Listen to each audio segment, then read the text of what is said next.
Bienvenue dans cette troisième émission spéciale où on s'adresse aux jeunes de 13 à 21 ans, plus ou moins. Et on vous exhorte et on prie pour vous afin que vous puissiez vraiment demeurer, entrer dans ce que le Seigneur a prévu pour vous. Et c'est un âge tellement important où on a des décisions à prendre, on a des choix à faire. Et de ces choix vont dépendre tout le reste de notre vie. Il y a un passage intéressant dans 1 Timothée au chapitre 4, verset 12. Et c'est Paul qui parlait à ce jeune Timothée. Il lui disait « Que personne ne méprise ta jeunesse, mais sois un modèle pour les fidèles, en parole, en conduite, en amour, en foi, en pureté. » Et Dieu t'appelle à être un modèle. Et je veux vraiment t'encourager par rapport à ta soif de plaire à Dieu, d'être agréable à Dieu. C'est maintenant la troisième émission que tu es en train de suivre fidèlement.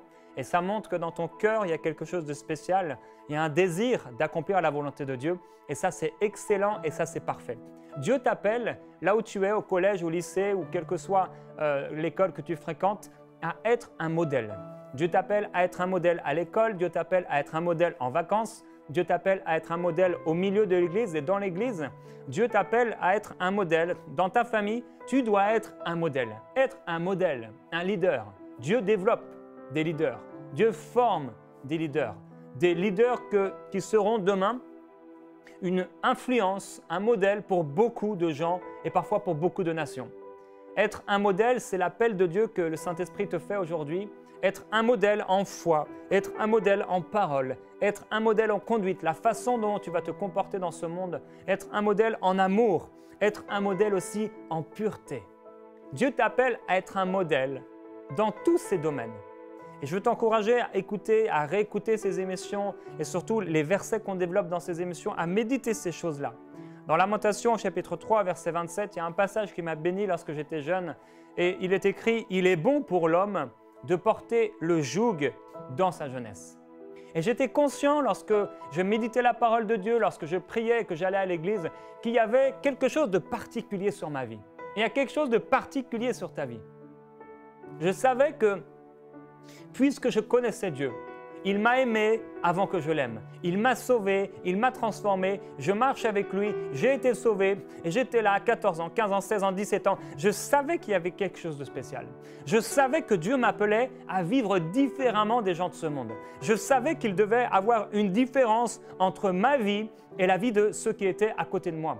Je savais parce que l'Esprit de Dieu me le disait et l'Esprit de Dieu me poussait à réaliser que j'étais différent parce que j'avais un esprit différent. La Bible parle même d'un esprit supérieur, plus grand est celui qui est dans ton esprit, dans ton cœur, que celui qui vit dans le monde. Et si tu es né de nouveau, si tu as fait une expérience personnelle avec Jésus-Christ, alors cette réalité, elle est dans ta vie. Il est bon pour l'homme de porter le joug dans sa jeunesse. Et je savais qu'il y avait un joug à porter. Jésus dit, prenez sur vous mon joug, parce qu'il est doux et léger. Recevez mes instructions. Quel est ce joug? Qu'est-ce qu'on doit porter? Est-ce que c'est un lourd fardeau? Oh, c'est dur d'être chrétien, c'est nul d'être chrétien, je ne peux pas faire ci, je ne peux pas faire ça, je ne peux pas faire ça. Absolument pas. Puisque les apôtres disaient, ne vous laissez pas avoir par ces gens qui vous disent, ne prends pas, ne touche pas, ne goûte pas. Ce n'est pas, marcher avec Jésus, ce n'est pas une vie de privation. Marcher avec Jésus, ce n'est pas une vie où Dieu nous enlève tout ce qui est bon, comme s'il était mauvais. Non! Marcher avec Jésus, c'est la plus glorieuse des choses lorsqu'on est proche de lui.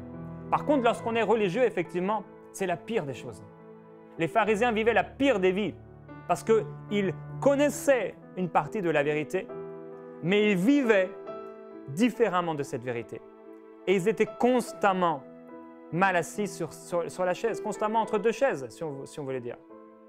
Et Dieu ne veut pas que tu sois comme ça, assis entre deux chaises. Mais Dieu veut t'installer, que tu puisses demeurer fidèle et que tu puisses demeurer dans le succès selon son cœur. Que personne ne méprise ta jeunesse, mais porte le joug pendant ta jeunesse. Et il y a un très bel exemple que je t'encouragerais à méditer et je t'encouragerais à lire le livre de Daniel. Ça se trouve après les prophètes Isaïe, Jérémie, Ézéchiel. Et je vais lire un passage dans Jérémie au chapitre 1. Le roi demanda au chef de ses eunuques d'amener quelques-uns des Israélites de race royale ou de famille de dignitaires, De jeunes garçons sans défaut corporel, de belle apparence, doués de toute sagesse, d'intelligence, d'instruction, capables de servir dans le palais du roi, et à qui on enseignerait les lettres et la langue des Chaldéens. Le roi leur fixa pour chaque jour une portion des mets de sa table et du vin dont ils buvaient, voulant les élever pendant 3 années, au bout desquelles ils se tiendraient au service du roi. Il y avait parmi eux, d'entre les fils de Juda, Daniel, Anania, Michaël et Azaria. Le chef des eunuques leur imposa des noms, à Daniel celui de Belshazzar, à Anania celui de Shadrach, à Michaël, Meshach et Azazia d'Abednego. Daniel résolut de ne pas se souiller par les mets du roi et par le vin dont le roi buvait, et il supplia le chef des eunuques de ne pas l'obliger à se souiller, puisqu'à l'époque c'était impur. Dieu fit trouver à Daniel faveur et compassion devant le chef des eunuques. Le chef des eunuques dit à Daniel, « Je crains mon Seigneur le roi qui a fixé ce que vous devez manger et boire. Car pourquoi verrait-il votre visage plus défait que celui des jeunes gens de votre âge et exposeriez-vous ma tête auprès du roi ?» Alors Daniel dit à un intendant à qui le chef des eunuques avait remis la surveillance de Daniel, Anania, Michaël, Azaria, « Éprouve donc tes serviteurs pendant 10 jours et qu'on nous donne des légumes à manger et de l'eau à boire. Tu regarderas ensuite notre mine et la mine des jeunes gens qui mangent les mets du roi, et tu agiras avec tes serviteurs d'après ce que tu auras vu. » Il leur accorda ce qu'ils demandaient et les éprouva pendant 10 jours. Au bout de 10 jours, ils avaient meilleure mine et plus d'embonpoint que tous les jeunes gens qui mangeaient les mets du roi. Désormais, l'intendant emportait les mets et le vin de leur repas et il leur donnait des légumes. Dieu accorda à ces 4 jeunes gens de la science, du discernement dans toutes les lettres et de la sagesse. Et Daniel expliquait toutes les visions et tous les rêves. Au terme fixé par le roi pour les lui amener, le chef des eunuques les amena en la présence de Nebuchadnezzar. Le roi s'entretint avec eux, et parmi tous ces jeunes gens, il ne s'en trouva aucun comme Daniel, Anania, Michaël et Azaria. Ils se tinrent donc au service du roi sur tous les sujets qui réclamaient de la sagesse et de l'intelligence, et sur lesquels le roi les interrogeait. Il les trouvait 10 fois supérieurs à tous les magiciens et astrologues qui étaient dans tout son royaume. Voilà la différence entre celui qui sert Dieu et celui qui ne sert pas Dieu. Daniel n'a pas eu peur d'être un modèle. Daniel n'a pas eu peur d'être différent. Pour être un modèle, il faut obligatoirement être différent de ce qu'on pourrait appeler la masse populaire, de tous les autres. Il faut être différent. Ici, on les a placés et ils étaient au départ déjà pleins de sagesse. Ils avaient une certaine apparence, ils avaient certaines qualités. À partir du moment où nous sommes nés de nouveau, nous avons certaines qualités. Dieu a mis en nous tout ce qui contribue à la vie, à la piété, à la réussite. Il nous a donné son héritage, il nous a donné le nom de Jésus. Cette chose, ça t'appartient, c'est à toi. Mais la façon dont on va gérer ces choses-là, la façon dont on va gérer l'évangile qu'il nous a donné, la façon dont on va gérer la parole de Dieu, la façon dont on va la mettre en pratique, tout cela va dépendre le reste de ta vie. La façon dont j'ai mis en pratique la parole de Dieu m'a amené dans ce que je suis aujourd'hui. Et la façon dont tu prendras la parole de Dieu au sérieux, tout cela, cette façon de vivre avec la parole, va t'amener soit dans la malédiction, soit dans la bénédiction. Et on peut avoir toutes ces choses-là. Ils étaient déjà sages au départ, mais la façon dont ils ont géré ce que le Seigneur leur avait donné, ça les a amenés dans la gloire. Daniel n'a pas eu peur avec ses amis d'être différents. Et il y a quelque chose qui était dans leur cœur, et on en a parlé hier, avant-hier, c'est la crainte de Dieu. Ils ne voulaient pas se souiller avec les mets du roi. Ils savaient qu'il y avait des choses impures et ils savaient qu'il y avait des choses pures. Et c'est pour aujourd'hui, pour nous, une image. C'est pour toi une image. Dans Romains au chapitre 12, au verset 2, il est écrit « Ne te conforme pas au siècle présent, mais sois transformé par le renouvellement de l'intelligence, afin que tu discernes quelle est la volonté de Dieu, ce qui est bon, agréable et parfait. » Tu ne peux pas vivre dans ce monde et marcher comme les gens de ce monde. Tu ne peux pas te conformer au siècle présent, sinon tu ne seras jamais un modèle. Tu seras peut-être un modèle selon les gens de ce monde, mais tu ne seras pas un modèle selon Dieu et selon ceux qui ont besoin du Seigneur. Ne te conforme pas au siècle présent, mais sois transformé, bouleversé dans tes façons de penser. Il faut que tu acceptes de ne pas te souiller avec les mets du roi. Il faut que tu acceptes de ne pas te souiller avec les choses que le monde te présente. Et la Bible nous montre cet exemple de Moïse. Tu pourras lire ça dans Hébreux. Comment Moïse, il refusa d'être appelé fils de la fille de Pharaon. Il refusa de se souiller. Et il regarda Christ comme une plus grande récompense. et l'opprobre, le joug qu'il devait porter parce qu'il marchait avec Jésus, comme une plus grande récompense. Parce qu'il avait les yeux fixés vers cette récompense, justement. La Bible nous dit de ne pas nous conformer au siècle présent, mais d'être transformés par le renouvellement de l'intelligence.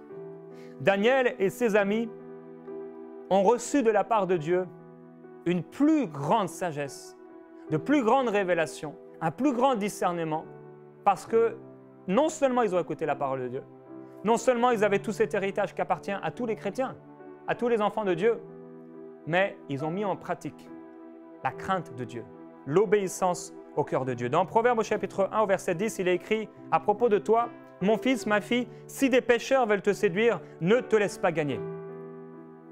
S'ils disent, viens avec nous, dressons des embûches, versons du sang. » Et le sang, ce n'est pas toujours du sang comme on peut tuer quelqu'un.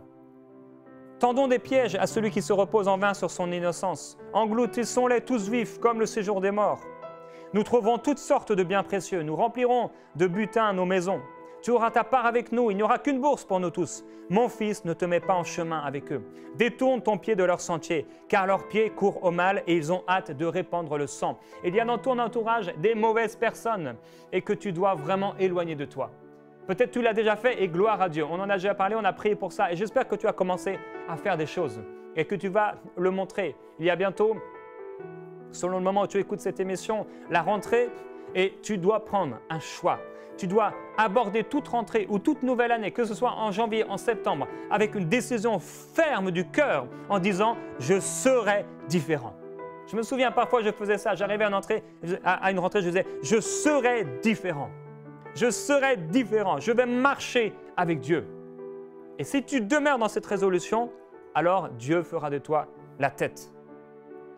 Et il y aura tellement de propositions pendant cette année encore qui vient. Tellement de propositions qu'on va te faire. On m'a proposé des choses étonnantes, des choses bizarres. On m'a proposé de faire certaines actions. Les propositions viendront. Des soirées très très bizarres où il se passe des choses avec des jeunes.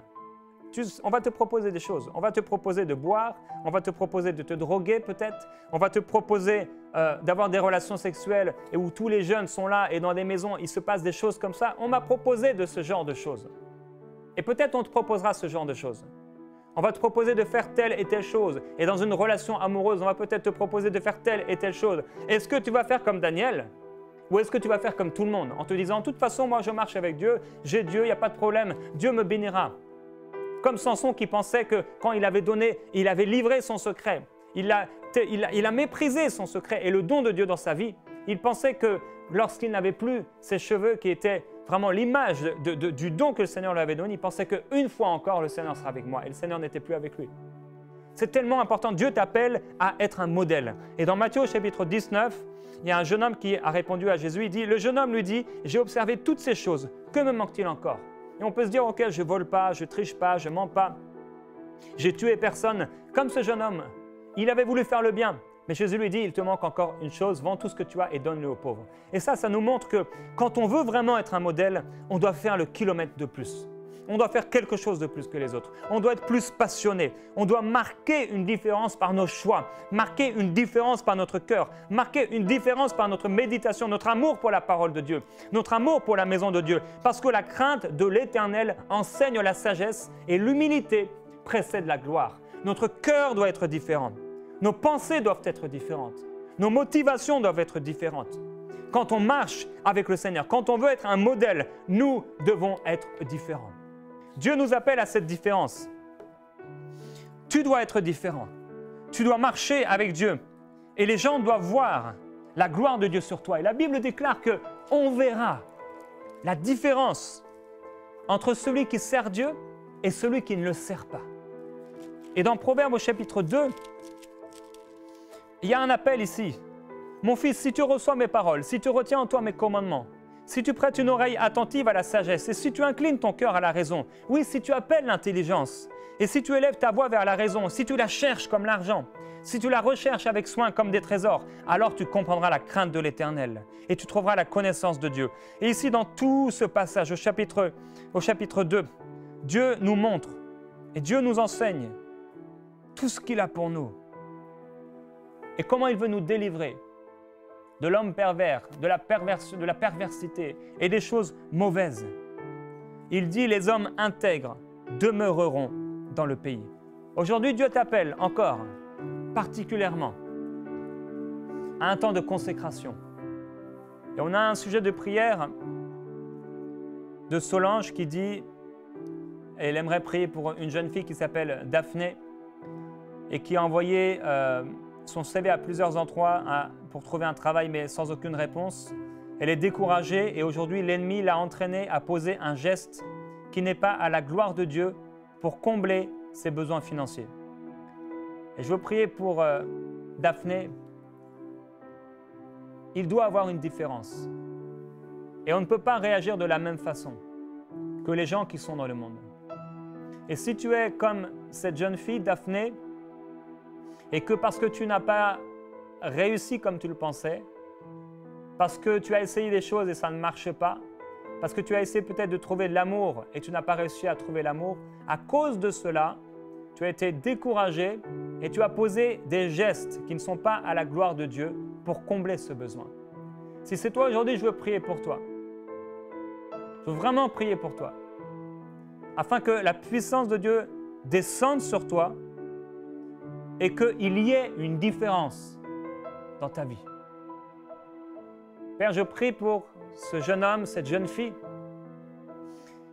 et pour Daphné, et tous ceux qui sont comme Daphné qui est là et qui a 17 ans, et qui ne trouve pas de travail et qui a posé ce geste qui n'est pas à ta gloire.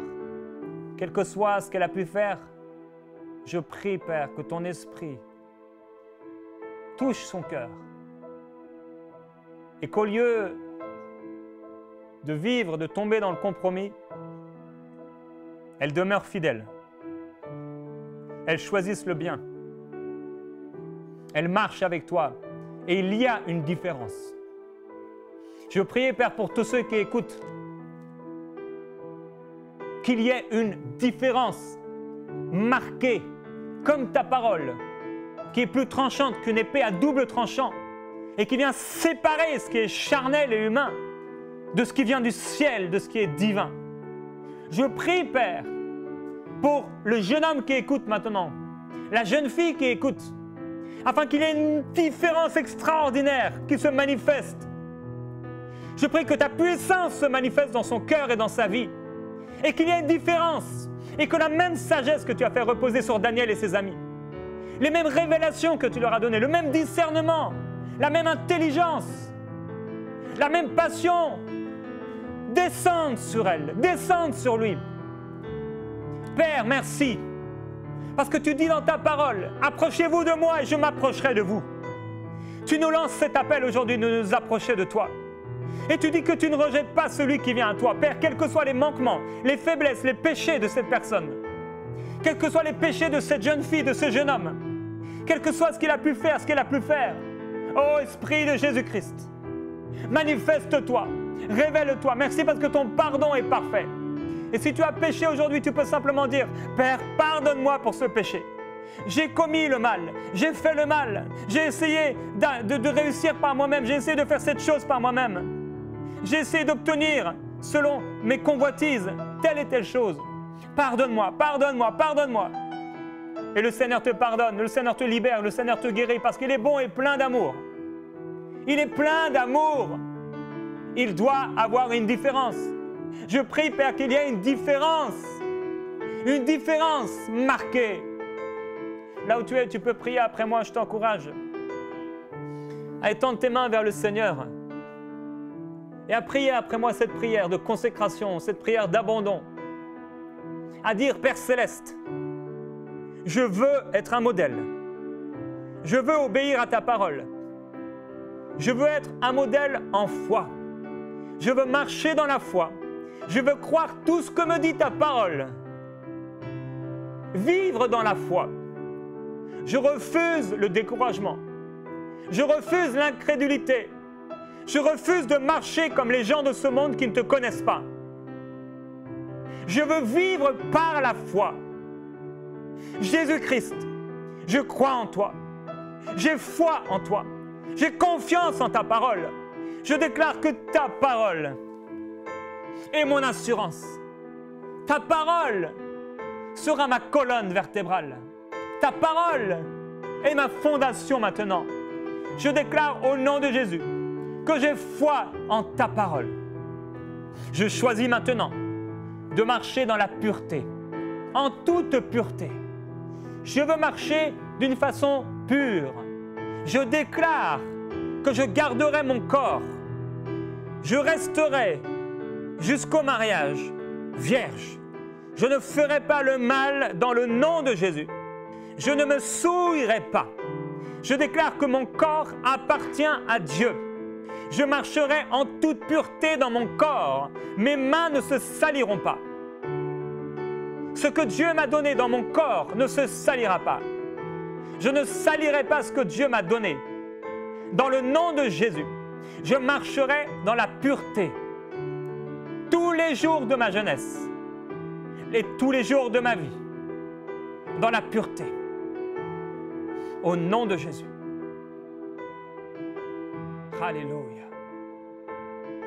Glorieux Jésus-Christ. Je veux te glorifier, Père Céleste, pour ton amour, pour ta présence. Je décide, et tu peux encore prier après moi, d'être un modèle dans mes paroles, dans la façon dont je parle. Je refuse de pécher par mes paroles. Je refuse de dire le mal. Je refuse de juger. Je refuse de critiquer. Je refuse de parler des paroles de découragement, des paroles d'incrédulité. Je serai un modèle en paroles. Ma bouche sera remplie de tes paroles. Ma bouche sera remplie de la parole de Dieu. Je déclare au nom de Jésus que je serai un modèle dans ma conduite. Je marcherai avec Dieu tous les jours de ma vie. On verra qu'il y a une différence dans ma vie parce que je marche avec le Seigneur. Je serai un modèle dans ma conduite, la façon dont je m'habille. Je suis saint dans le nom de Jésus. Je déclare que je suis saint. On verra que ma conduite est différente dans ce monde. La façon dont je me conduis, la façon dont je suis dirigé, la façon dont j'agis dans ce monde, la façon dont j'agis à l'école, je serai différent. Je le proclame dans le nom de Jésus. Dans cette année, je serai différent. Dans cette année qui vient, je serai différent. Je serai différent. Dans mes paroles, dans mes actions, dans mon attitude, je refuse d'aller vers ceux qui courent vers le mal. Je refuse les mauvaises relations. Je refuse les mauvaises fréquentations. Je refuse de m'asseoir sur le banc des moqueurs. Je refuse de me moquer. Je refuse de marcher dans l'orgueil. Je refuse de marcher dans le péché. Au nom de Jésus, je serai un modèle. Je serai un modèle en amour. Je le déclare aujourd'hui. Je marcherai dans l'amour de Dieu. Je t'aimerai, Seigneur. Et par mon amour pour toi, je ferai des choix. Parce que je t'aime, je m'attacherai à toi. Parce que je t'aime, je te servirai. Parce que je t'aime, j'aime ta maison et j'aimerai ta maison. Parce que je t'aime, je marcherai dans l'amour et j'aimerai les gens. Je déclare dans le nom de Jésus que je serai un témoin parce que je t'aime et j'aime ta parole. Je parlerai de toi partout autour de moi. J'annoncerai Jésus parce que je veux marcher dans l'amour. Je choisis d'être patient au nom de Jésus. Je choisis de croire le meilleur. Je choisis d'espérer. Je refuse de soupçonner le mal. Je choisis de me réjouir. Je choisis de marcher dans la foi. Je refuse l'orgueil. Je choisis l'humilité. Au nom de Jésus-Christ, je serai un modèle en toutes choses.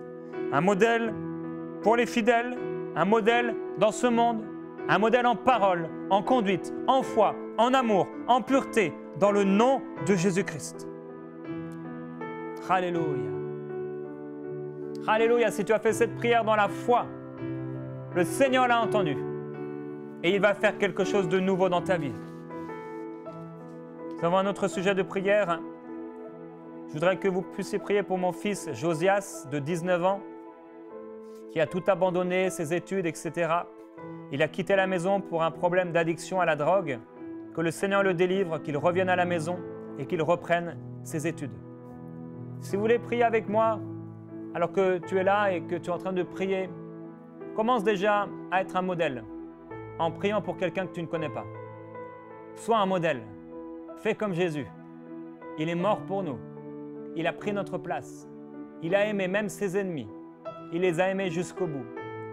Aujourd'hui, sois un modèle en amour. Sois un modèle en foi, en croyant que ta prière va faire la différence dans la vie de ce jeune Josias. Maintenant, Père, je prie avec mes frères et mes sœurs qui écoutent aujourd'hui pour Josias. Alors qu'il a tout abandonné à cause de cette drogue, à cause de ses mauvaises fréquentations, à cause de ce péché, il a été dominé et il est devenu esclave de cette chose. Mais Père, nous prenons autorité dans le nom de Jésus contre ce qui l'amène vers le bas. Je prends autorité contre ces mauvaises relations, les mauvaises fréquentations et cette addiction. Et j'ordonne à toutes ces choses de quitter la vie de Josias. Je déclare qu'il va marcher avec le Seigneur. Et je refuse toute crainte et tout doute dans le nom de Jésus dans cette famille. Je proclame la puissance de Dieu sur Josias. Père, maintenant, là où il se trouve, que ta puissance le touche, que ta présence vienne sur lui et s'intensifie dans son esprit. Appelle-le, Seigneur Jésus-Christ, toi-même, comme tu as pu le faire pour Nicky Cruz, qui était tellement loin dans le péché, dans la drogue et dans les gangs de rue. Si tu as pu le faire pour lui, tu peux le faire pour Josias. Et non seulement pour Josias, mais pour tous ceux qui sont addicts à la drogue, addicts au sexe, addicts, Seigneur, à l'amour du monde. Je prie dans le nom de Jésus, Père Céleste, que ta puissance les traverse maintenant. Dans le nom de Jésus, soyez délivrés par la puissance de Dieu. Soyez libérés maintenant. Je prends autorité contre toute addiction et tout esprit impur au nom de Jésus. Je vous ordonne de quitter le corps de cette personne et la vie de cette personne. Vous n'avez aucun pouvoir. Je prends autorité sur vous. Vous êtes vaincus dans le nom de Jésus-Christ. Je proclame que cette personne est sainte pour Dieu. Elle est mise à part pour Dieu. Elle est consacrée pour Dieu. Elle devient un modèle dans le royaume de Dieu et dans le monde. Un modèle en pureté, en amour, en action. Un modèle en vérité. Un modèle à tous les niveaux. Dans le nom de Jésus-Christ. Je le proclame sur toi maintenant. Reçois la puissance de Dieu. Lève tes mains vers le Seigneur et reçois cette puissance. La puissance de Dieu sur toi maintenant. Tu es fort. Je vous écris, jeunes gens, parce que la parole de Dieu demeure en vous et parce que vous avez vaincu le malin. Tu as vaincu le diable et marche dans cette autorité. Marche dans ta position en Jésus-Christ. Refuse que le péché te domine. Refuse de te souiller par les mets du roi. Refuse de te souiller par les péchés qui sont dans le monde. Et au nom de Jésus, sois un modèle. Je te dis à demain en prière inspirée. Continue à prier. Continue à prier. Tu peux mettre une instrumentale sur Enseigne-moi. Tu peux aller chercher un chant et continuer à adorer Dieu. Continue à prier dans le nom de Jésus. Tu es béni. Je te dis à demain en prière inspirée. Envoyez-nous vos sujets de prière à prière@enseigne-moi.com.